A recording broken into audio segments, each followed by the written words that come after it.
फिसाला गावनि बिमा बिफा असेखौनो डक्टरनाव लाङा मुलि जाहोआ बे हिनजावनि बिमा बिफा गावनि बिहाव बिखुनजोनो लोमजाबा मुलि दौहैलायो फिसाला एम्फौ लायावनानै थैनांगौ बे मानसिया साला आंनिब्ला ओइ फालिया मानगोनां रायजोफोर नै फंबाय प्रेक्टिकेल बसुमतारी लोगोसे बरायबावनो नागिरदों जोंनि हालामनिनो नायल' जायल' मुंदांखा सासे इउटिउबार मेहेरवारि फंबाय बिथांखौबो दिनैनि नैबे रंजालि बैसागुनि हारिमु बिलिफाङाव गांसे आर'नाइजों बरायनो थाखाय आं आफादनि मानगोनां जोंनिनो मावथि लोगो बिथांखौ खावलायनाय जाबाय। गोजोन्थों। बिथांनि थाखायबो आखाइ खबना हो। बिथाङा दिनैनि जा हारिमु बिलिफांनि प्रग्राम बेखौ बिथाङा बेवहाय खेबगोन केमेराजों। रायजोफोर दायो जोंनि गेजेराव प्रेक्टिकेल बसुमतारी फंबायनो बे स्टेजखौ हगारनानै होनाय थाबाय। नोंथांमोनखौ बिथाङा दायो गोजोन होसिगोन। गोजोन्थों।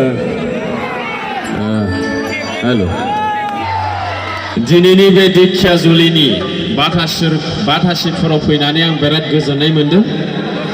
नोंथांमोना गोजोननाय मोन्दोंना मोनाखै आं फैनायाव आं बेखौ मिथिया। बयबो खोनाहैदोंना लामासिम खोनाहैदों बेस एसे बेस भलिउम रिभार्ब एसे बारायना होजोब आरोखि आंना बे जिनिसखौ एसे बुरजा नांथारगौ। आं बिराद दुखु मोननाय दंमोन आंखौ लेंहरैनि बे दिखियाजुलियाव नाथाय दिनैनि बे दिखियाजुलिनि बाथासिफोराव आं सफैबाय। थालिया बिनिफ्राय देरसिन आंहा गोजोननाय गैया।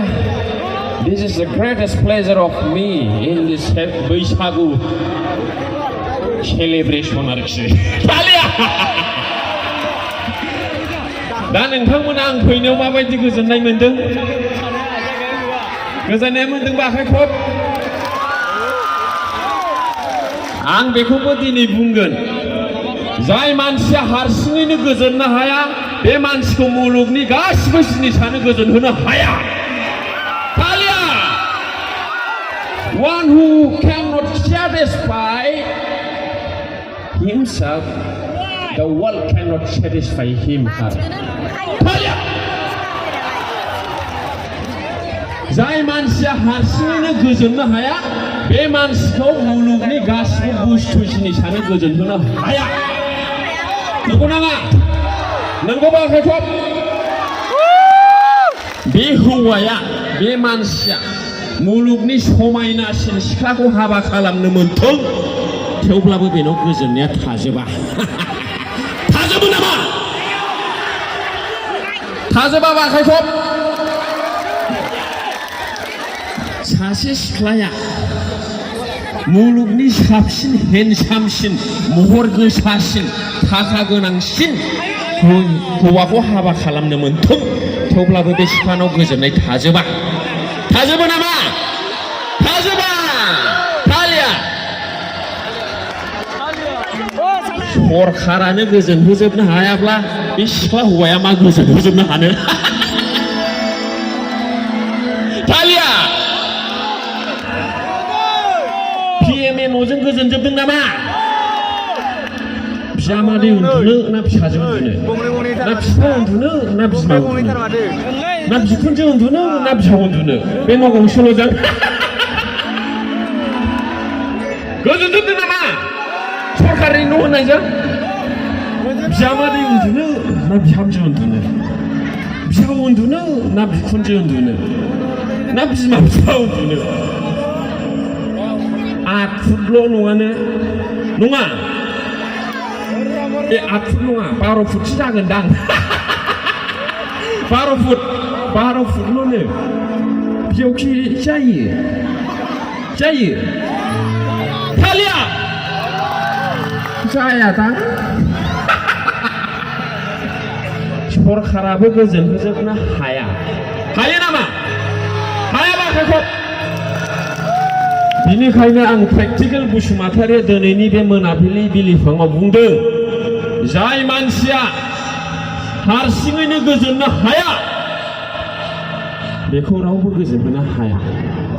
गोसोआव थाबायना रायजोफोर मादै गोसोआव थाबाय गोसोआव थाबायबा बेखौबो ओंखायनो हारसिङै गोजोननांगौ, हारसिङै रंजानांगौ। नांलायनाय खमलायनाया जायो हारियाव, समाजाव। आमेरिकायावबो नांलायो, चाइनायावबो खमलायो, London, America, New Zealand, Switzerland, Zurich, Switzerland गासिबो नांलायो खमलायो। नाथाय बिसोरो थाब गोरोबलायो। खिन्थु जोंना थाब गोरोबलायथारालै, आं जा दुखु मोनो। बिसि फिसाय नांलायबाबो सप्तासे थानो नागिरो। फिसाया बस्थायाव, बिसिया सखियाव उन्दुनो नागिरो। बिदि जायो सोरबा बिसि फिसायजों। ओइ थालिया, ओइ बिदि जानो नाङा, गाज्रि खोनायो। माने हा नङा मा होनदों मादै? गान खनसै? खनगोन बे माने मोसानो बेस्टार। ओइ मेडिसिनाबो आयुर्वेदिक एल'पेथिक थायो दे, थायोना थाया? दा बेयाव आयुर्वेदिकबो दं, एल'पेथिकबो दं आरोखि। दा आं मोननैखौबो होगोन। आं मोननैनिबो डक्टरखा, MBBS डक्टर प्रेक्टिकेल बसुमतारी। आयुर्वेदिकबो एल'पेथिकबो आरोखि। दा आङो मोननैखौबो होनांगोन, नङाब्ला उसुबिदा जायो। दुनियाव मोननैल' मेडिसिन दं, एल'पेथिक, आयुर्वेदिक, आरो खुनु मेडिसिन गैया। दङ नामा? नोङो जेनेबा खांनानै बानायनाय जन्दिसनि बा टाइफयडनि बे माने मैगं थाइगं माबा माबि खांनानै बानायबाय आरोखि जानला मोनला। बे मा होनो बेखौ आयुर्वेदिक होनबाय, एल'पेथिक होनबा डाइरेक्ट एक्सन आरोखि बियो। थालिया दे गान खनग्रोनांगौनो, होमबासो जागोन। आं खावलायो, बयबो खोनाहैदोंना? आं खावलायो मोनसे खोथाखौ, बयनावबो दुखु दं। सोरबा जुदि आंहा दुखु गैया होनोब्ला बिनिफ्राय थगायसुलिसिन बे मुलुगाव मानसि गैया। नंगौ नाङा? नंगौ माखौ?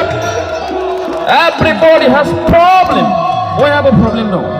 सोरनावबा फिसायनि दुखु, सोरनावबा हिन्जावनि दुखु, सोरनावबा बिहामजोनि दुखु, सोरनावबा बिजामादैनि दुखु, सोरनावबा गार्लफ्रेन्डनि दुखु, सोरनावबा बयफ्रेन्डनि दुखु, सोरनावबा फैसानि दुखु, सोरनावबा साख्रिनि दुखु, सोरनावबा न' बां गैजायैनि दुखु, सोरनावबा हा हु गैजायैनि दुखु, सोरनावबा माबा मोनसे दुखु थायोना थाया? ओंखायनो आं बुंदों, जेसेबां थाखा थायाथों मानो बेनाव दुखुआ दं। ओंखायनो जों सुबुं माहारिफ्रा दुखु प्लास दुखु सुखु बानायना लानांगौ आरोखि। थालिया दा ओंखायनो बयनावबो दुखु दं हिसाबै जों बयनिबो सिगाङाव दुखुखौ देखायनो नाङा। अननानै बे रंजालि बैसागुआव सारादुआव फैनाय बायदि मोखां देखायनो नाङा। नंगौ नाङा? सारादुआव मिनिहैयो नामा? मिनिहैया ना? ओइ सारादुआव रंजाहैयो नामा? रंजायाना?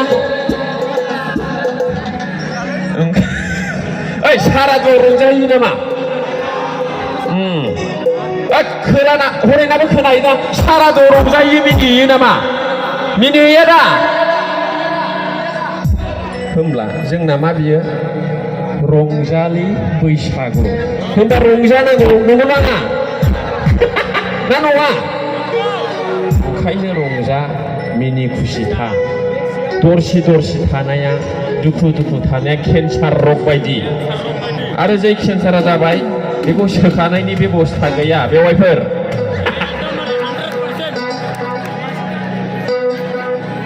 मिथिबाय? ओंखायनो रंजा बाजा था। दुखुआ बयनावबो थायो। नरेन्द्र मदिनावबो दुखु दं, अमित शाहनावबो दुखु दं, हेमन्त बिश्व शर्मानावबो दुखु दं ना गैया? ओंखायनो नों आं बयबो रंजा। Only human beings are gifted with the ability to smile. Animals don't have this ability. थालिया जिब जुनार मोसौ मोसा दाउमा दाउसाफोरनो इसोरा मिनिस्लुनो हानाय रंजानो हानाय गोहोखौ होआखै। जों सुबुं माहारि नों आरो आंनोल' रंजानो हानाय मिनिस्लुनो हानाय गोहोखौ होदों। बेनिखायनो जों रंजानांगौ, मिनिस्लुनांगौ। नंगौ नाङा? दाङा बाजिया जायो, नाथाय जोङो थाब गोरोबनांगौ रागखौ हमथानो हायियाव नांलायनाय बुलायनाय बोराबलायनाया जायो नोङो जुदि हा मा होनदों गान खनसै आं थाबायना इल'पथिक हमिय'पथिक दं आं जै गान खनबाय गान खननानै कमप्लेट औ मोजां मोनदों बाख्रायखब ओइ 100 जनाव 20 जन गाज्रि मोननाया जेबो नङाथ' आंनो आरो आंना सिदाखा आंखौ गाबोन समफोर प्रग्रामफ्राव लेंहराब्लाबो प्रेक्टिकेल बुस्थुफोर रसा नाङा टाइल्सनि न' दं कार दं बारि दं हाब 28 बिगा दं मियाइदि फात्ता गोजा खासनि नङा फालिया आरो साख्रिखौ थार्डग्रेडखौ आं गाबोननो लानो हायो साबाय 6 जन एमएलएनि आंनाव नाम्बार दं मिथिगौ नोंसोर मा बे दिखियाजुलि बाथासिफोराव गाबोन प्रेक्टिकेल बसुमतारिखौ लेंहराबा रसा नांसिगोन सानदों नामा आं 2.5 लाखनि फिसखौ लानानैसो बेरायो आरो आंखौ फांफुं खालामनानै लाब गैया आथिङाव गावनानै कर्टआव मक एटाक करेसे थारखावरायनाय मक ओइ थेंगत गुलि मारिसे होननो हायो आं थगायनो नुदों नामा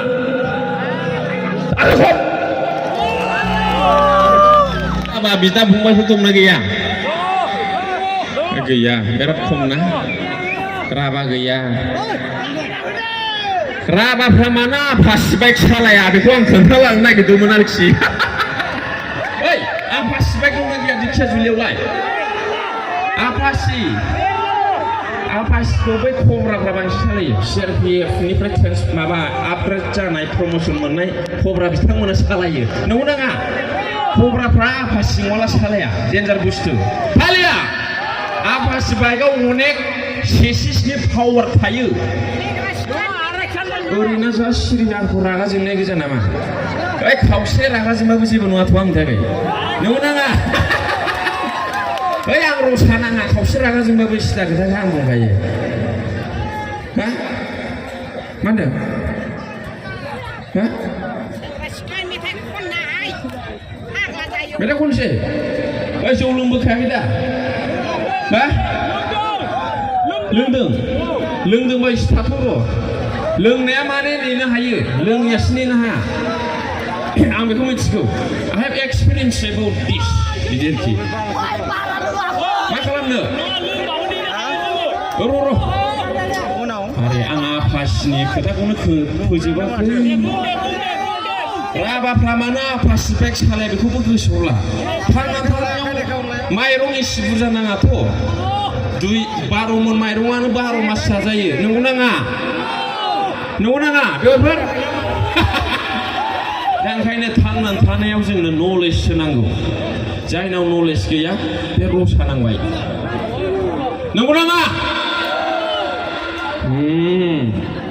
ओंखायनो आं बुंदों आफासि बाइकखौ राबाफ्रा मानो सालाया माने राबा भाषानि आफासि होननाया हारसिङैनो थै होननाय जायो आरोखि आयौ बे बाइकखौ माबोरै हारसिङै सालायनानै थैनांगौ होननानै मालाबाबो जिबनाव राबाफ्रा आफासि बाइकखौ बायाबो सालायाबो आरोखि नंगौना नङा नोंसोर राबा मानसिनाव सोंनानै टेस्ट नायनाय आरोखि आच्छा गानखौ खनथारनांगौबा आं गान खननोसै गोसो जानायजों इसोर होनायजों जाबाय जुलि थादो बेजोंनो गुलि गुलि ओइ मानो खारबावो गुबुन हौवाजों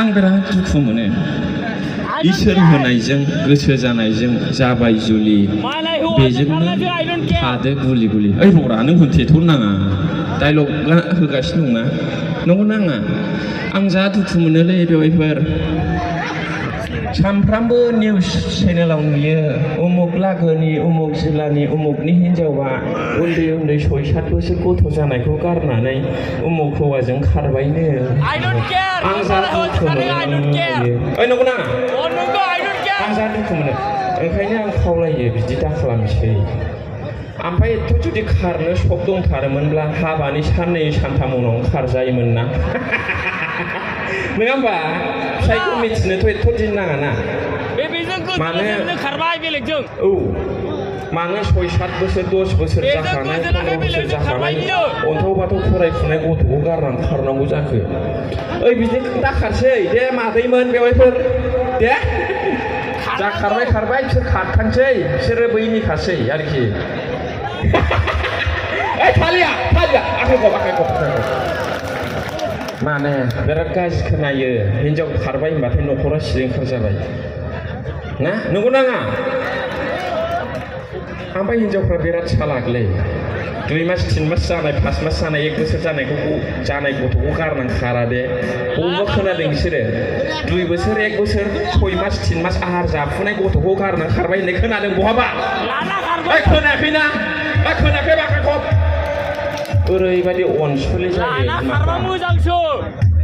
बिमाफ्रा बिराद अनसुलि जोथोन लायो ओमफ्राय बिदि आरोखि ओमफ्राय बिदि 3 मास 4 मास जानायखौ गारनानै खारलायथारा मालाय ओमफ्राय बे 10 बोसोर 6 बोसोर क्लास 5 6 मोनब्ला मानो गारनानै खारनो गोसो जायोथाय आं जा दुखु मोनो बिदि दा खालामसै दे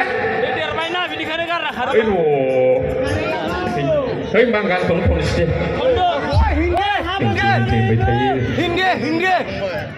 र' आङो हिन्दीनि मानसि नङा आं बिटिआरनिसो आं बिटिआरनिफ्राय फैदों आं मुम्बाइनिफ्राय फैयाखै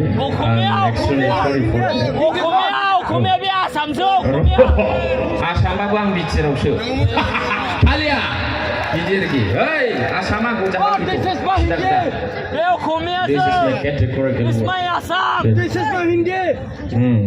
साउथ इन्डियाव हिन्दीखौ रायलाया नोंसोर हिन्दी होनगासिनो दं मानो रायलाया खोथाखौ बुजि why they are not talking in Hindi in South India no Assamese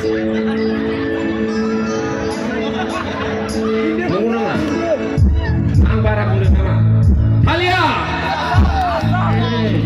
this is Bodoland Borosland बर'फोरनि रायजो बर'फोरनि हा आं बर'नि बुंगोन आं गुबुन मेथाइखौ 28 लाख होयो होमब्लाबो आं खना बरिया आखाइ खबना हो रायजोफोर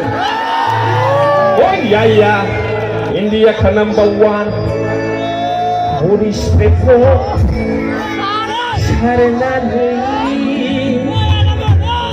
Modomfu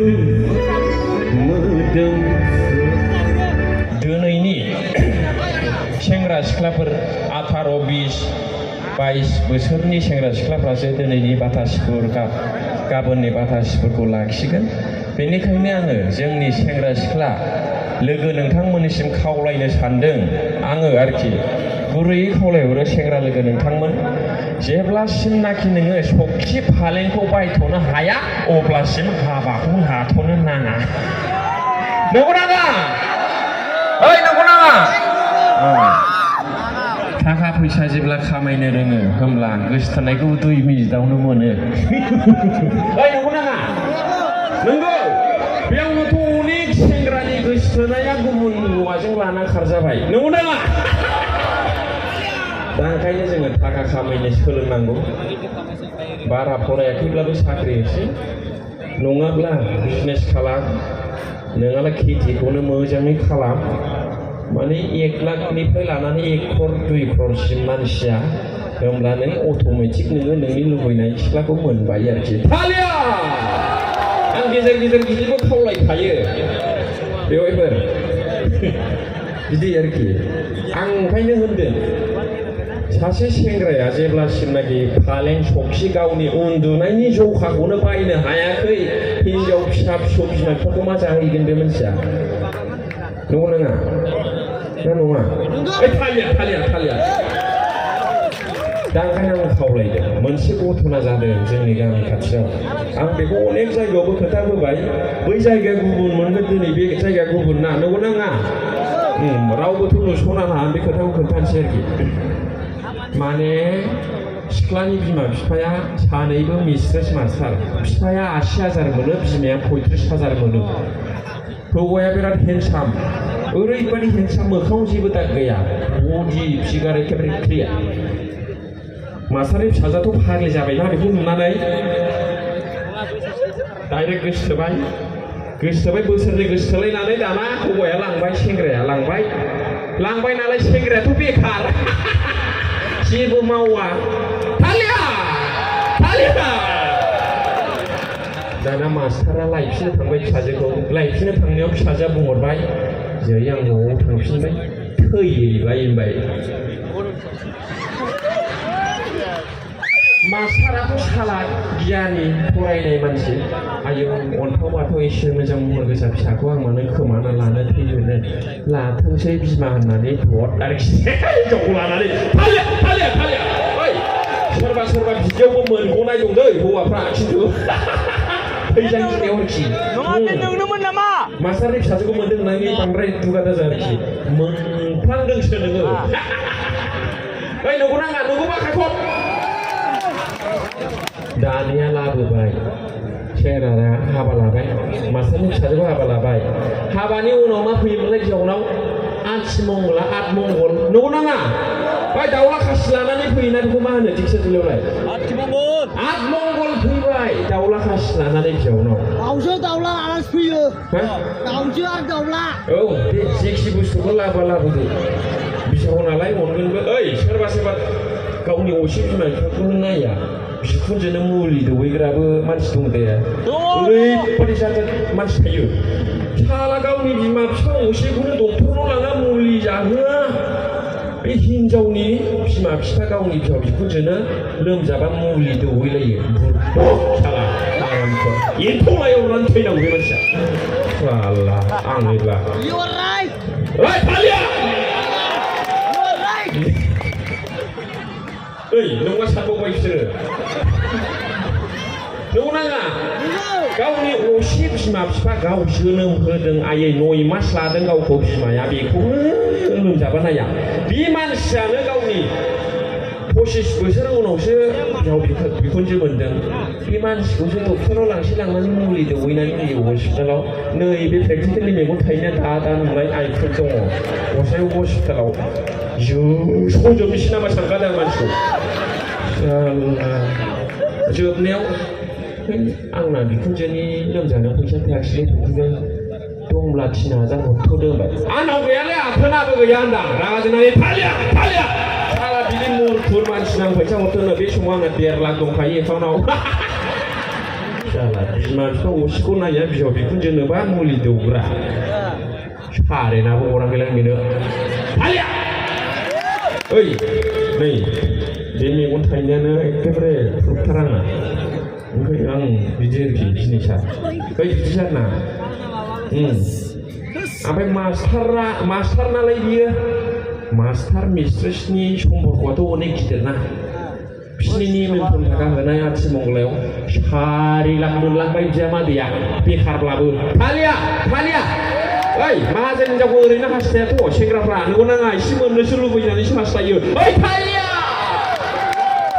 4 लाख मोनबांबाय निमन्त्रण थाखाया बिहावाबो बिजामादै सासेल' नालाय मोनग्रोनाय 90,000नि फालें हरफाबाय रायजोफोर 90,000 थालिया ओइ फालें होनो ना मा होनोमोनलाय बेखौ फालेंआनो होनो ना बे आठमंगलाव जे हरफायो 90,000नि सिगुननि सक मस बानायनानै हरबाय बिहावा ओमफ्राय बेजों लोगोसे 7 इंसि 8 इंसि जानाय लेपटप हरफाबाय रायजोफोर बिजामादैनो ओइ थालिया दाना थांबाय लेपटप फालेंखौ लानानै 4 लाख फैसाखौ लानानै बिजामादैया फिसाजोखौ लानानै आथिमंगलनिफ्राय थांबाय 3 बोसोर रायजाबाय बोसोरसेयाव सासे फिसाजो उन्दै मोनबाय आरोखि ओमफ्राय 1.5 बोसोर हाबबाय गोदान सोदानथ' नांलायाना ना बेवाइफ्रा गोदान सोदानावनो गोगोम नांलायदोंमोन नामा नांलाया हिनजावफ्रा हौवाफ्रा मालाबाबो गोदान सोदानाव नांलाया नांगौबा खिनायावबो आधा घन्टा नेगोन बे हौवाया हिनजावा ओइ थालिया नंगौ नाङा नांलाया फिसाजो सासे मोनबाय 1.5 बोसोर हाबबाय मा जाखो दिनखालि 1था हर रायजोफोर दाबो 1था जाथ'वाखै दै दाबो 1था जाथ'वाखै घड़िखौ नाय मबाइलखौ नाय 1था हर हिनजावा बुंबाय मास्टारनि फिसाजोआ बे फालेङाबो आं लाबोफानायसो होनबाय आरोखि बे लेपटपआबो आं लाबोफानायसो होनबाय 1था हराव बिदि होनजायो रायजोफोर उन्दुफुनाय सम होनजायो नामा होनजायाबा खायखब हौवाया बेस्रा लाजिनानै बारान्दायावसो बस्था बनानै उन्दुबाय गोगोम नांलायबाय गामिनि मानसिफ्रा मा जाखो उमुक मोना होननानै नायनानै थांब्ला हौवाया फिसाइया मास्टारनि बिजामादैया बारान्दायावसो बस्था बनानै दुमफ्ला उन्दुगासिनो आरोखि बस्था बनायनिफ्रायनो उन्दुनायनिफ्रायनो हिनजावसो नांलायहरबाय उन्दुआ नोंनि नोमा नोमफा हरनाय फालेङाव आंबो दिनैनिफ्राय उन्दुआ नोंनि नोमा नोमफा हरनाय लेपटपआव उन्दुआ दिनैनिफ्राय बिजामादैयाबो थालिया दा उन्दु लोखि सारा खामानि गैयै हौवा दाल सारा हौवा खामायनो रोङै हौवा होननानै रायबाय आरोखि मालाय बिमा बिफा हरनाय फालेङाव थानानै ओंखायनो आं खावलायदों सेंग्रा नोंथांमोन लोगोफोर जेसे दिन नोङो फालें सौखिखौ बायनायनि खमथा गैथ'वा हिनजावखौ हरनानै दालाबोथ' प्रब्लेम जागोन आं ओंखायनो सानो जुदि आंनि बिहाव बिखुनजोआ आंनि हिनजावनि बिमा बिफाया फालें लेपटप हरफायोब्ला बेखौ आङो बोरमा गग्रायाव दोननाय जागोन आं ओइ माबाया आं एथ' गिदिर बरनामखौ लायालै थैजासिमाव खनसे नङा खनसे बे हिनजावा लांखागोन बे आइ आफासो हरनाय बे फालेङाबो सौखियाबो लेपटपआबो होनखागोन ओंखायनो आङो सिथा खोथा बोरमा गग्रायाव दोननाय जागोन आरोखि ओमफ्राय बे दिक्साजुलिनि बिमाफ्रा गोसोआव लाखाबो बायसान्स लांसननाय जायोबा लेपटप फालेंखौ हरफानाङा आरोखि आङो ओइ आंखौ हाबा लानाय सानबावबाय रा बिसोरो मादैमोना फैस आं हाबा लायाखैरा मोनथिखानाय ओइ आदा हाबा लानाय सिनखौ ना माखो बे हाबा लायाखैनो आदायाबो मिथिगौ बै मेहेर ब्रादाराबो मिथिगौ हाबा लाथाराखै एखेबारे हाबा लाथाराखै आङो बिदि आरो माने गोरजिया थाबा बिहाव बिखुनजोआ बांसिन अनथारो होननायखौ आं मिथिगौ नालाय माने सोरनाबा फिसाला गैयाबा लाखिनो हागोन आरोखि जिनिस होयनो खवा बिदि ना सिदा खोथा होनबाय आरोखि आङो गोरोबलायनानै रायजो